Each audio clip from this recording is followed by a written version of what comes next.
Op Curaçao. Sociale en emotionele problemen groeien angstaanjagend snel, maar worden alleen maar erger omdat er geen psychologen beschikbaar zijn om ermee om te gaan.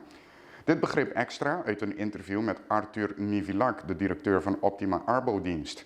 Hij maakt zich zorgen en voelt zich zelfs wanhopig omdat hij niet weet wat te doen. In een gesprek met Extra zei de heer Nivillac dat er meer psychologen nodig zijn. Op dit moment zijn wachttijden voor psychologen opgelopen tot wel 5 maanden. De problemen zijn acuut en er is dringend behoefte aan psychologen om advies te geven over hoe met deze mensen om moet worden gegaan. Het probleem is dat de patiënten geen afspraken kunnen maken met psychologen tot over enkele maanden, terwijl hun problemen groot zijn en blijven groeien.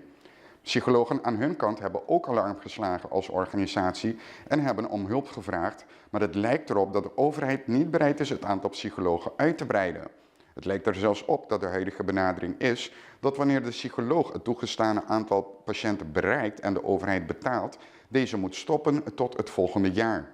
Het trieste is dat emotionele en psychologische problemen op Curaçao hoger zijn dan welke ziekte dan ook, maar er wordt er weinig aan gedaan, aldus Arthur Nivillac.